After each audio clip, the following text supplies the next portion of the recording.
Salam sejahtera, terima kasih karena bersama dengan saya di Nazilin Unity Channel.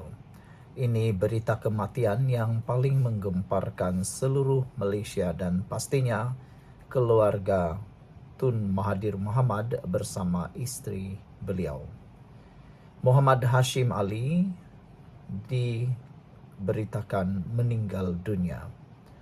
Bekas Panglima Angkatan Tentera Jeneral Tun Dr. Mohamed Hashim Muhammad Ali meninggal dunia di sebuah hospital swasta pada jam 11.32 pagi tadi. Allahyarham menghembuskan nafas terakhir pada usia 90 tahun. Perkara itu disahkan oleh Panglima Angkatan Tentera Jeneral Tan Sri Muhammad Nizam Jaafar kepada bernama. Allahyarham merupakan adik kepada Tun Dr. Siti Hasma, iaitu isteri bekas Perdana Menteri Tun Dr. Mahathir Mohamad. Allahyarham dimasukkan ke ward kecemasan Ahad lepas kerana mengalami pendarahan di kepala. Muhammad Nizam berkata jenazah akan dimandikan dan disembayangkan di Masjid Khalil Al-Walid, Kementerian Pertahanan di sini sebelum dibawa ke tanah perkuburan Raudatul Sakinah di Sungai Besi untuk disemadikan dengan penuh adat ketenteraan. Semoga Allahyarham dicucuri rahmat dan ditempatkan bersama orang-orang beriman. Muhammad Nizam berkata beliau pernah menjadi ID Camp atau juru iring edisi kepada Muhammad Hashim sebelum Allahyarham bersara.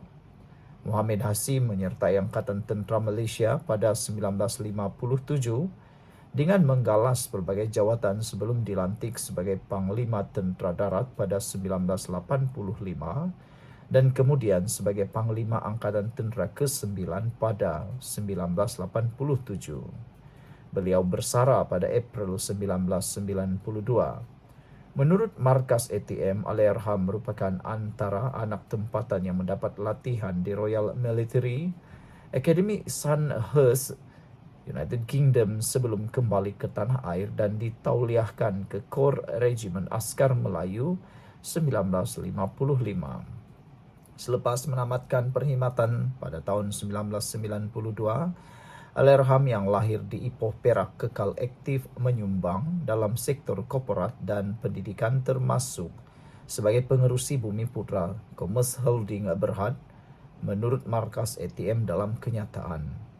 Ketokohan Allahyarham turut diiktiraf apabila dikurniakan pelbagai pingat kebesaran termasuk Darjah Seri Setia, Mahkota SSM yang membuat gelaran Tun pada tahun 2022. Muhammad Hashim juga memainkan peranan penting dalam penganjuran Sukan Commonwealth 1998 yang diadakan di Ibu Negara sebagai Ketua Eksekutif pada tahun 1992 sebelum dilantik menjadi pengerusi eksekutif termasa sukan itu dari 1997 hingga 1999. Sekian dulu untuk kali ini, tapi sebelum itu izinkan dulu saya berkongsi dengan anda semua. Ini ialah terapi imun Transfer Factor for Life. Terapi imun yang meningkatkan daya imun badan kita sehingga 400%. Secara umum dan ringkasnya, apabila imun badan kita lemah, bodoh dan tidak seimbang, kita kena penyakit dan tidak sembuh daripada semua jenis penyakit. Terapi imun ini mengajar, mendidik dan menguatkan serta menyeimbangkan imun badan kita. Apabila imun badan kita sudah jadi kuat, bijaksana dan seimbang, imun badan kita yang akan menghancurkan semua penyakit, menghapuskan semua penyakit yang ada dalam tubuh badan kita. Cepat dapatkan produk hebat ini melalui nombor telefon saya yang tertera. Produk ini lulus KKM, halal dan diperakui oleh dokter-dokter di seluruh dunia. Hello guys, ini ialah walkie-talkie Bofeng BF888S. Dapatkannya di Shopee, murah. Guys, ini ialah headphone Onikuma K2 Pro. Hebat, luar biasa, cantik dan murah. Dapatkannya di Shopee. Guys, ini ialah powerbank Mozom PB149. Murah, hebat, dan dapatkannya di Shopee sekarang. Guys, ini ialah Shocks Open Swim Pro. Headphone yang hebat, kualiti hebat, tahan air. Dapatkannya di Shopee. Guys, ini ialah headphone One Audio E70 Fusion. Dapatkannya di Shopee, murah sekarang. Salam sejahtera, terima kasih karena bersama dengan saya di Nazlin Unity Channel. Rafizi akhirnya bersuara berkait dengan keadaan semasa dalam Parti Bersatu yang bergolak. Sebenarnya saya tertarik dengan apa yang Rafizi akan komen. Karena Rafizi sebahagian daripada orang yang dikhianati oleh Parti Bersatu. Bersatu bergolak, Rafizi beri analogi kucing oren gemuk. Enggan mengulas lanjut mengenai pergolakan yang melanda Bersatu, ahli Parlimen Pandan Rafizi Ramli bagaimanapun menggunakan analogi daripada video kucing oren gemuk bagi menggambarkan kontroversi tersebut. Kata Rafizi, saya tak nak ulas Bersatu bergolak. Jadi saya kongsi video kawan saya, seekor kucing oren gemuk. Dia ada 2 video. Satu pasal perangai ahli politik, yang kedua pasal setia kawan dalam politik. Moga ini menjadi pengajaran kepada semua dan kredit kepada kucing oren gemuk, katanya dalam hantaran video di Facebook hari ini. Dalam video pertama menyaksikan seekor kucing oren gemuk bersama seekor kucing yang bersembunyi di sebalik pokok selepas memasang perangkap tertentu terhadap haiwan lain. Kucing oren gemuk itu antara lain meletakkan kulit pisang di tengah jalan, hingga menyebabkan seekor lembu terpijak dan terjatuh akibat licin. Kucing oren gemuk pula bersama harimau terus ketawa melihat insiden menimpa lembu berkenan. Tikus, babi, dan musang turut menjadi mangsa kenakalan kucing oren gemuk yang begitu seronok melihat haiwan lain ditimpa kecelakaan. Namun, perlakuan kucing oren gemuk diperhatikan seekor katak yang marah dengan perangai kucing itu. Katak kemudiannya menjatuhkan sarang lebah dari atas pokok tempat kucing dan harimau berselindung. Kedua-dua watak jahat kemudiannya diserang segerombolan lebah, menyebabkan mereka cedera disengat. Berdendam dengan tindakan sang katak, kucing oren gemuk dan harimau kemudiannya bertindak melempar sebiji durian sekaligus mendatangkan kecederaan kepada katak. Mereka bergembira di atas kecelakaan dialami sang katak, sehingga menjahit pakaian khas menggunakan kulit katak untuk dipakai dan menari-nari kegembiraan. Sebelum kita teruskan ulasan kali ini, jangan lupa tinggalkan komen Anda dengan tanda pagar kami benci pengkhianat. Sebelum itu, izinkan dulu saya berkongsi kepada Anda semua. Ini ialah terapi imun Transfer Factor for Life. Terapi imun yang meningkatkan daya imun badan kita sehingga 400%.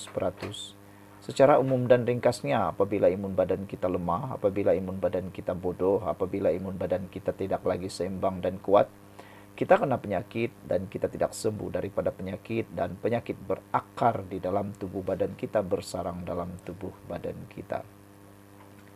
Terapi imun ini mengajar, mendidik, dan menguatkan imun badan kita, serta menyeimbangkannya.